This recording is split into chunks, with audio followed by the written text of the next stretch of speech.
Congratulations to have found all collectibles of Part 1. Let's discover how we made this project possible at Artman and DigixArt Studios. Hi, I'm Yohan Faniz, the creative director of 1111 Memories Retold. I'm Bram Tweem and I'm the art director for 1111. So it's my job to design, tickle and tease the visuals until they convey the story and moods that we want.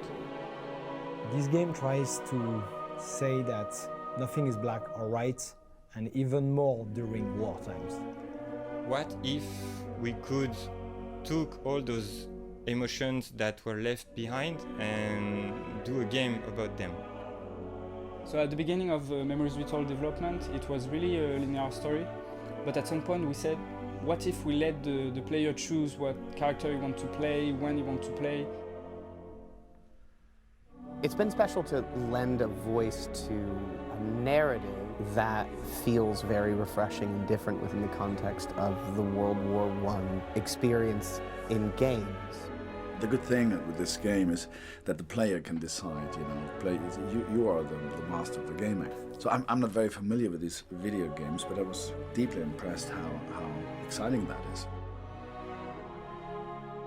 Both characters will change during the story, and I want the players to feel that they've travelled with them. Puzzles are there to be like, if this person was in World War I, what would they be doing at this point? You connect with what the characters do in the story.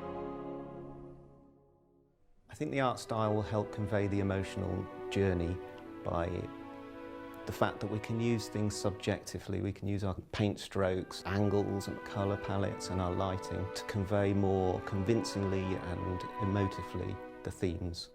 We control the painterly effect with a set of textures that will control brush size, brush type, brush direction, and that's like a second texture which just the painterly effect sees, and it'll read out all that information and start applying brush strokes on top of it. It is very tricky to get an engine to perform what we're trying to do because there's a lot of performance overheads, and there's also just the fact that what we're trying to do is pretty uniquely human. So when a human's doing a painting, they make thousands and thousands of decisions about what marks to make, what colours to use, and that's the challenge we took on. How do we actually teach a game engine to paint? If just one person in the world kind of played it and got to the end of it and felt deep emotion, felt connection to that moment in history and walked away like being thankful and thoughtful and considerate and overwhelmed by actually quite what had happened in history, then we'd have done a great thing.